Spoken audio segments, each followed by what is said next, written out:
Boa noite. 3 agências bancárias foram assaltadas hoje em São Paulo. Na ação mais dramática, uma quadrilha fortemente armada levou pânico a moradores. Passageiros de ônibus foram feitos reféns e houve troca de tiros quando a polícia chegou.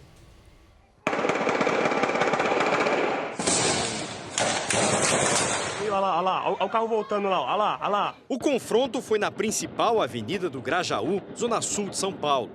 Muitos moradores ainda dormiam quando o tiroteio começou. Uns 40 minutos de tiro mesmo, sem parar, cara. Esta agência bancária foi o alvo da quadrilha, que usou bombas em caixas eletrônicos e no cofre. Era bem cedo, mas muitos moradores do bairro já passavam por aqui a caminho do trabalho.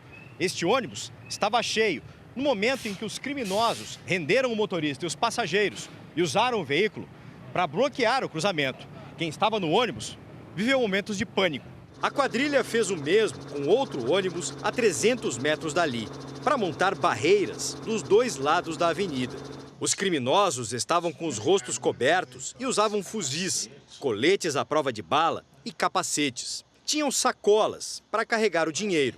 A maneira como eles estão se coordenando no seu caminhar, na sua organização em termos de equipe, isso denota, sim, apresenta para nós todo um treinamento militar, um treinamento de guerra. Passageiros chegaram a ser usados como escudo pelos assaltantes, que conseguiram fugir. A perícia recolheu uma grande quantidade de cápsulas de munição. Várias casas foram atingidas pelos tiros. Aqui na área dos caixas eletrônicos, a gente vê que nem todos foram abertos pela explosão. Os estragos, na verdade, foram maiores aqui do outro lado da agência. A gente vai mostrar, olha, vidros quebrados, muito vidro aqui no chão. E aí a gente chega ao local onde a destruição foi maior. O cofre da agência fica lá no fundo. Caminhão cai sobre veículos, explode e mata 2 pessoas. Organizador de rinha de cães é preso e apostadores são liberados. Ex-governador Sérgio Cabral fecha acordo de delação. Guarda agride menino em escola nos Estados Unidos. Presidente Bolsonaro diz que vai vetar mudanças no Código de Trânsito. E na série especial, agentes flagram cocaína dentro de escavadeira no Porto de Santos.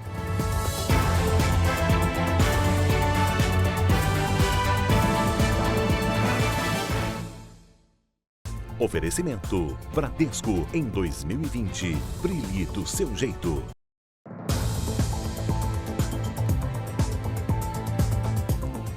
Um grave acidente hoje à tarde provocou congestionamento na rodovia Raposo Tavares, em São Paulo. Um caminhão caiu de um viaduto sobre 3 carros e uma moto e matou 2 pessoas. Situação bastante complicada ainda por lá, então vamos conversar ao vivo com a repórter Giovana Rizardo, que tem as informações. Boa noite, Giovana. Oi, boa noite, Adriana. Boa noite, Celso. Boa noite a todos. O acidente aconteceu quando a carreta seguia no sentido interior. Nas imagens de câmeras de segurança, dá para ver o momento em que o motorista perde o controle no rodoanel, invade a pista da Raposo Tavares. O caminhão caiu na pista e pegou fogo. Pelo menos 2 carros foram atingidos, 2 pessoas morreram e outras 2 ficaram feridas. A rodovia Raposo Tavares continua bloqueada no sentido interior, na altura do município de Cotia. E para o sentido da capital, apenas uma das 2 faixas está bloqueada. Trânsito bastante complicado, inclusive já tem reflexos também na capital, Adriana, 111 quilômetros de congestionamento até o momento. A gente volta com mais informações e uma reportagem ainda nesta edição. Obrigada, Giovana. Daqui a pouquinho a gente volta, então. Foram libertadas 40 pessoas flagradas numa rinha de cães num sítio na Grande São Paulo. O organizador do torneio foi o único que teve a prisão preventiva decretada. Dos animais resgatados, 8 foram trazidos para esta ONG na Grande São Paulo.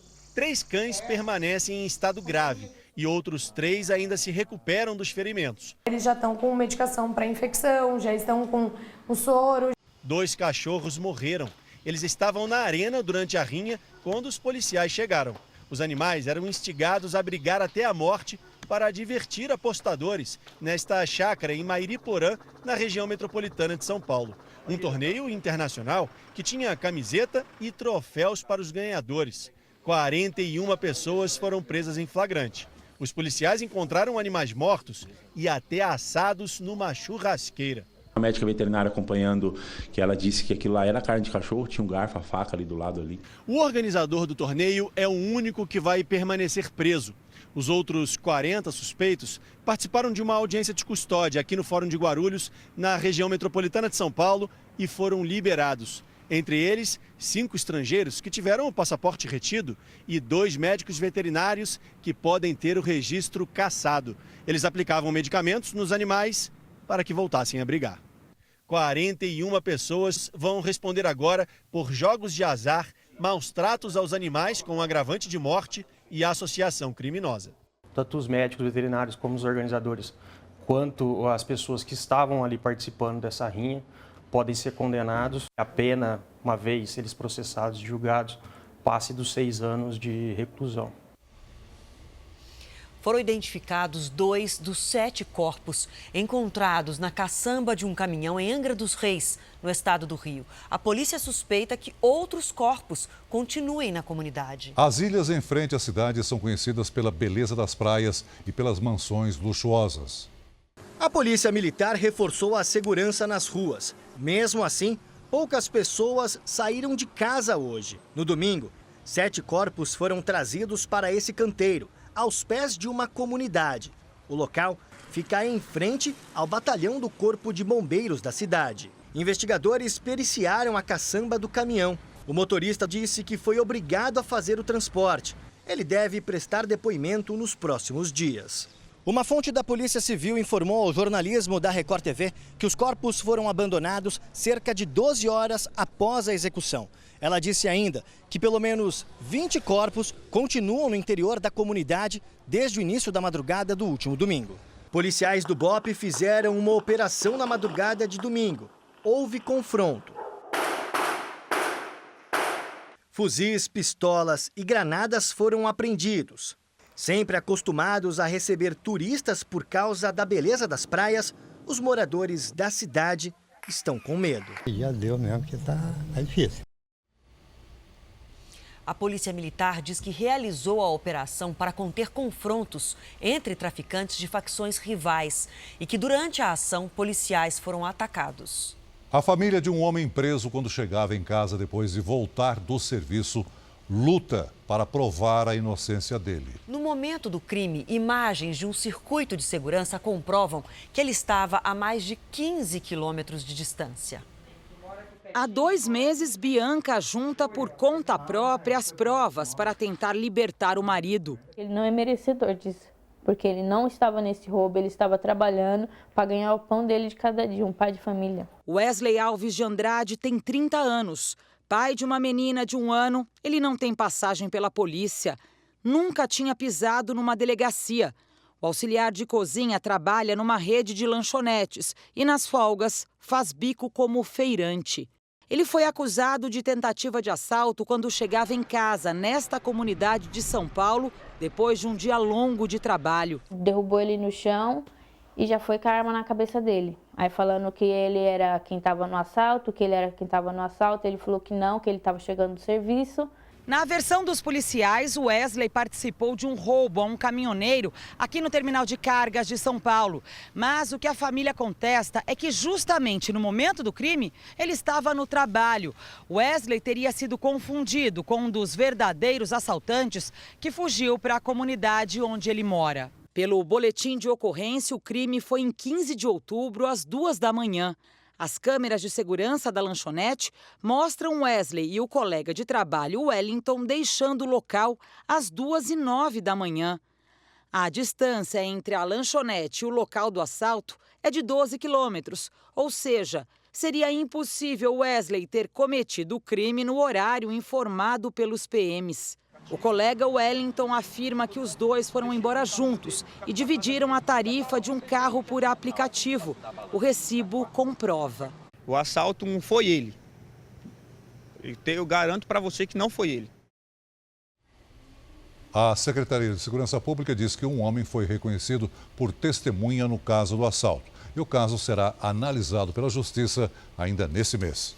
A prisão do médium João de Deus completa 1 ano hoje. São mais de 300 denúncias de mulheres que o acusam de abuso sexual. E, segundo o Ministério Público, as queixas continuam aparecendo. João de Deus se entregou em 16 de dezembro de 2018 numa estrada de terra em Abadiânia, Goiás. A essa altura, cerca de 150 mulheres tinham procurado o Ministério Público. Inicialmente, a gente não tinha nem noção, da proporção de tantos contatos que a gente passaria a receber. O médium foi acusado de abuso sexual por mais de 300 mulheres. 194 formalizaram as queixas no Ministério Público de Goiás. E a Justiça aceitou 13 denúncias apresentadas pelos promotores. Até agora, o médium tem uma condenação para cumprir em regime semiaberto, mas está preso preventivamente no complexo penitenciário de Goiás, na região metropolitana de Goiânia, enquanto as outras ações correm na Justiça. Em um ano, ele saiu 2 vezes para tratamento de saúde. Numa delas, ficou mais de 2 meses no hospital. João de Deus continua sendo investigado porque as denúncias não param. A casa Dom Inácio de Loyola, onde o médium fazia atendimentos espirituais e teria cometido a maior parte dos abusos, está praticamente abandonada. O centro chegava a receber até 5.000 pessoas num fim de semana. Em Belo Horizonte, um médico suspeito de assediar pacientes voltou para a cadeia. Desde a primeira acusação, outras mulheres se encorajaram a denunciar. O ginecologista Edilei Rosa de Novaes, de 74 anos, foi preso logo de manhã na casa dele. Ele alega inocência. O advogado do médico afirmou que a prisão é desnecessária porque ele colabora com as investigações. O médico voltou para a cadeia 18 dias depois da primeira prisão em flagrante, quando foi denunciado por uma paciente. Ele conseguiu liberdade provisória ao pagar fiança de R$20 mil. Só que, depois disso, outras 19 vítimas procuraram a polícia para denunciar o ginecologista. Garante a ordem pública, como tinha muitas vítimas, a gente embasou para que novas vítimas apareçam, para a gente continuar apurando, ainda que as vítimas sejam casos mais antigos. O médico trabalhava em uma das mais importantes maternidades da capital mineira e está afastado até a conclusão das investigações. A gente já ouviu todas as pessoas que já procuraram a polícia, todos os casos serão investigados, serão devidamente analisados minuciosamente, saber o que procede e o que não procede. A polícia do Rio de Janeiro conseguiu recuperar os dados e as conversas do celular do pastor Anderson do Carmo, marido assassinado da deputada federal Flor de Lis. As informações resgatadas vão passar por perícia. O celular dele está desaparecido desde o dia do assassinato, há exatamente 6 meses. 2 filhos de Flor de Lis foram indiciados pelo crime e estão presos. A imagem da agressão a uma criança pelo guarda da escola chocou moradores da Carolina do Norte, nos Estados Unidos. O vídeo mostra o guarda andando ao lado do estudante. Em seguida, em um movimento brusco, ele pega a criança e a joga com força no chão. As agressões continuam. A imagem não mostra, mas o guarda ainda arrastou o aluno pelo chão do corredor. Para o promotor da cidade, que fica na Carolina do Norte, se trata de um caso de uso inadequado da força. O oficial trabalha há 2 anos em escolas e não possui registro anterior. Por isso, deve ser condenado por delito leve e cumprir 2 meses de prisão. O guarda foi demitido e aguarda julgamento. O garoto não teve a identidade revelada, mas, segundo a polícia, se trata de um menino de apenas 11 anos. Por causa das agressões, ele teve um inchaço na cabeça. O garoto não está hospitalizado, mas continua sendo monitorado de perto pelos médicos. Em nota, a escola disse estar profundamente preocupada. O motivo da agressão não foi revelado. Veja ainda nesta edição novas informações sobre o acidente do caminhão que caiu do viaduto em São Paulo. E na nossa série especial, até onde vão os artifícios dos traficantes para levar droga à Europa?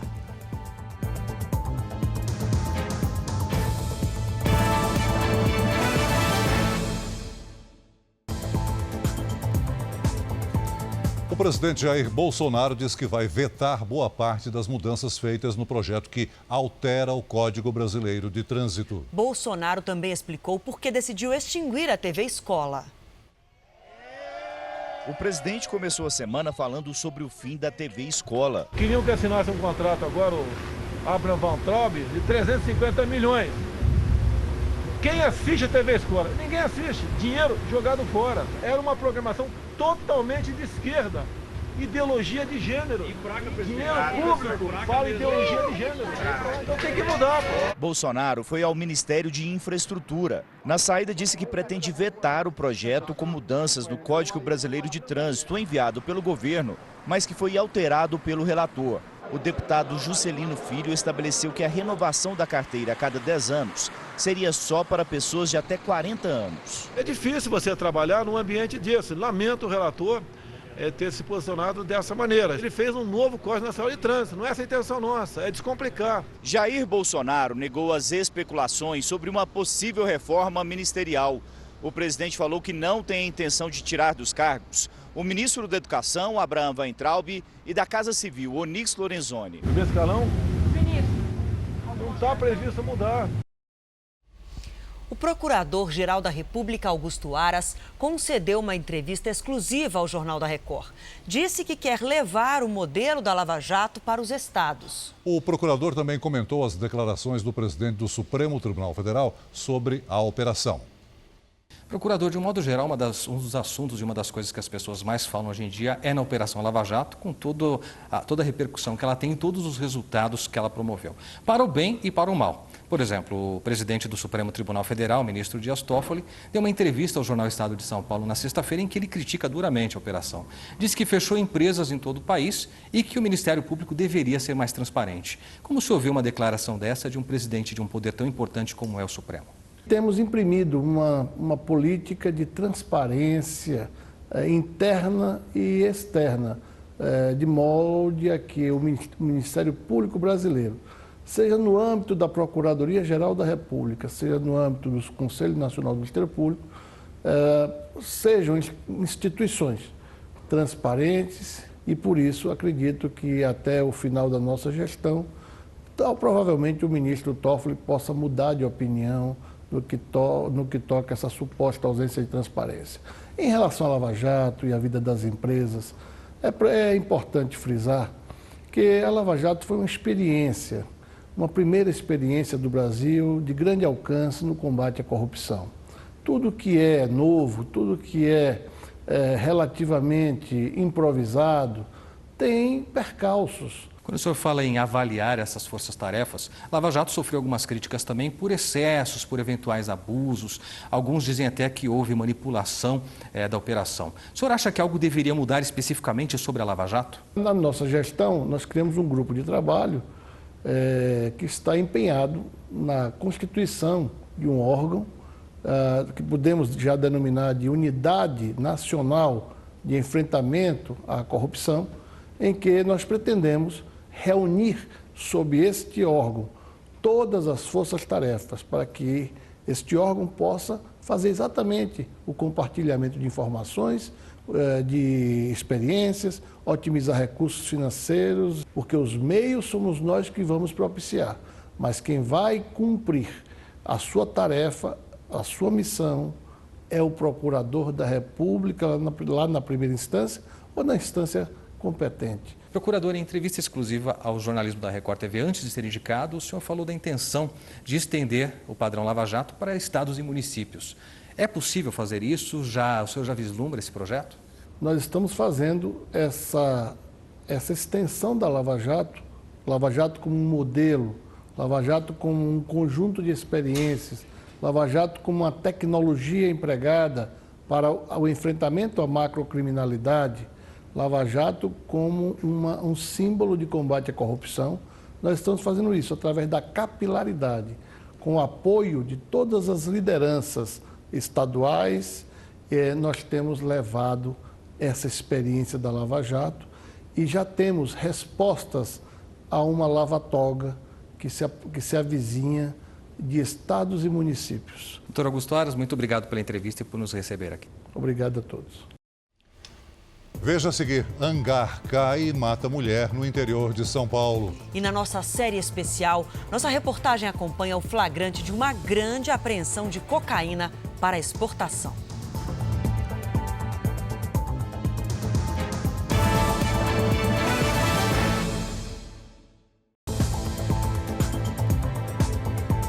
Voltamos com informações do caminhão que tombou e explodiu na rodovia Raposo Tavares, uma das principais vias do estado de São Paulo.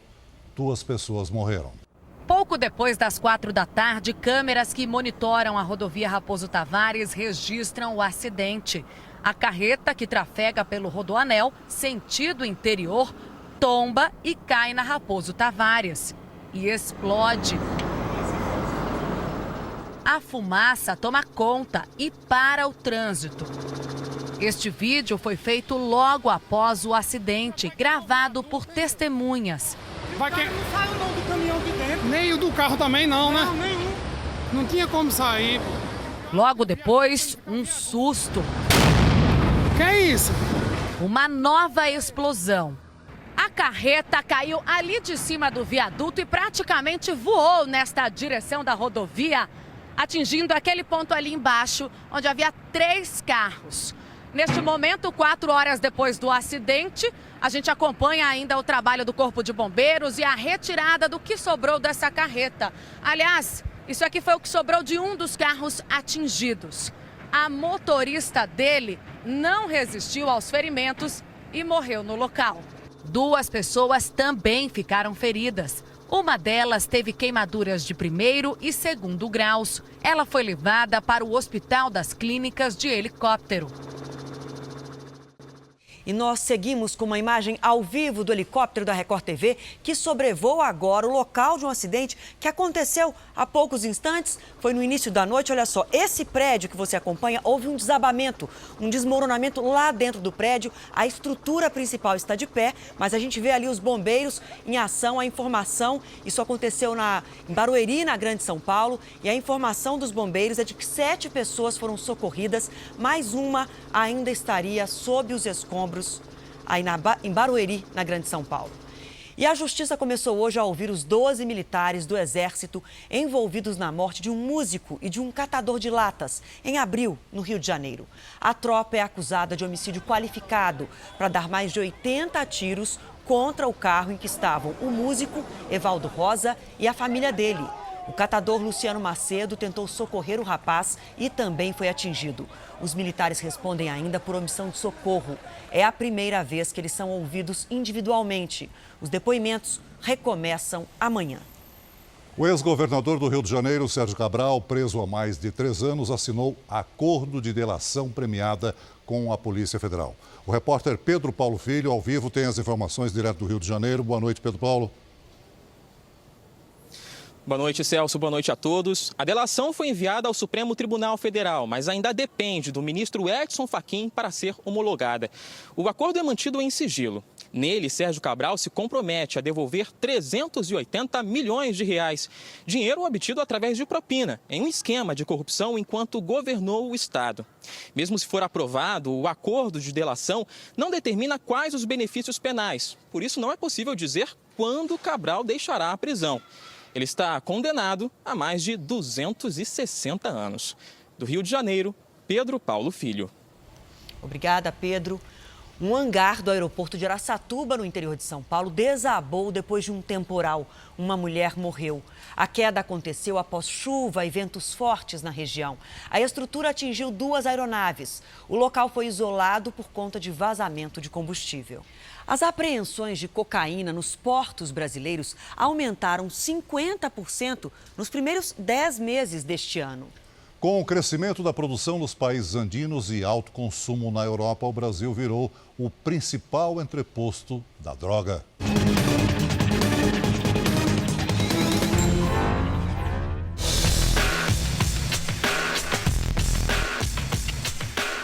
Porto de Santos, o mais importante do Brasil.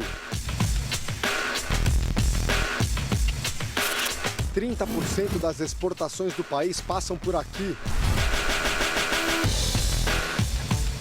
E em meio à movimentação de contêineres e mercadorias legais, o tráfico de drogas acontece num ritmo intenso e transforma Santos em sua principal conexão marítima com portos da Europa. Oswaldo Souza Dias Júnior, servidor público há 27 anos. Um homem corajoso que dedica a vida profissional a frustrar os planos de quadrilhas especializadas em tráfico internacional. Seu Oswaldo sai do gabinete e vai a campo. A bordo da lancha, acompanhamos a operação que pode surpreender. Nós estamos num dos terminais de carga de Santos e vamos acompanhar agora de perto a vistoria e inspeção de uma carga que segue para um porto da Europa. Um porto considerado de alto risco porque normalmente é usado como rota do tráfico de drogas. Essa é uma carga de café e os inspetores da Receita Federal acreditam que ela pode estar contaminada. Nos últimos anos, todos os contêineres que têm a Europa como destino passam por scanners especiais. Pela experiência do senhor, qual que é a probabilidade de encontrar droga aqui dentro? Olha, seria uma probabilidade média, né? Grace, uma cadela especializada em farejar drogas, se aproxima do contêiner e reage. A suspeita é real. Os operários do porto começam a retirar as sacas de café e seu Oswaldo é implacável. O senhor vai no instinto? Não, é que esse estava com a costura um pouquinho aberta. Minutos depois, a droga embalada aparece misturada ao café. Só de tocar aqui, a gente já sente que tem muito mais. Olha aqui. Mais droga, mais droga. Seu Oswaldo precisa ter certeza da substância encontrada. Se ela azular, é porque indica a presença aqui de cocaína. Vocês podem observar que azulou. Para a gente perceber então, o tablete de cocaína vem com um desenho do cachorro, que o senhor Oswaldo estava explicando, é que essa é a indicação do cartel que produziu a droga em algum país sul-americano. A retirada total da droga revela uma quantidade impressionante de cocaína num único contêiner. 1.096 quilos, mais de 1 tonelada. Estima-se que 1 quilo de cocaína de alta pureza seja comercializado na Europa por até R$160 mil. Isso significa que no contêiner de café havia uma carga de cocaína avaliada em 175 milhões de reais. Seu Oswaldo provocou um prejuízo e tanto à quadrilha desconhecida. O senhor não tem medo? Acho que faz parte aqui do trabalho, né? Na América Latina, o Brasil vem ganhando papel principal na rota de exportação do tráfico internacional de cocaína. Grande parte da droga produzida na Bolívia, Peru e Colômbia passa pelos portos brasileiros em direção à Europa. E os agentes conhecem bem as rotas suspeitas. Entre elas, Roterdã, na Holanda, o porto mais importante do continente, Le Havre, na França, Algeciras e Valência, os dois mais importantes da Espanha, e Antuérpia, na Bélgica, principal porta de entrada de drogas para a Europa, onde 30% das apreensões já são do Brasil. Para a máquina do tráfico funcionar, traficantes assediam trabalhadores e agentes portuários. Um trabalhador aí que é cooptado para contaminar um contêiner, ele chega a ganhar aí de 35 mil a 50 mil reais por mala.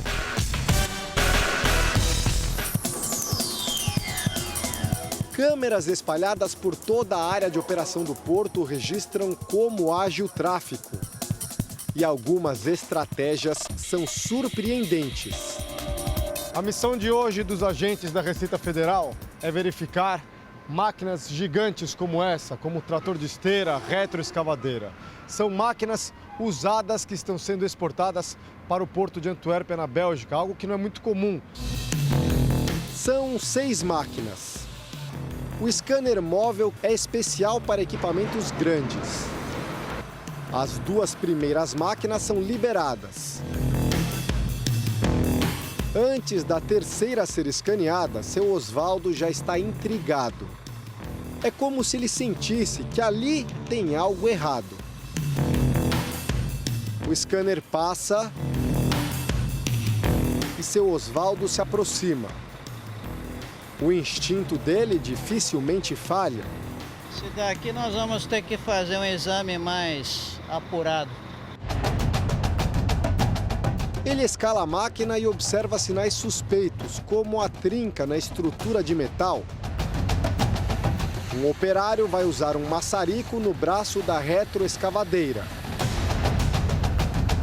40 minutos depois, corte feito, a cocaína aparece. A gente já vê os primeiros tabletes de droga.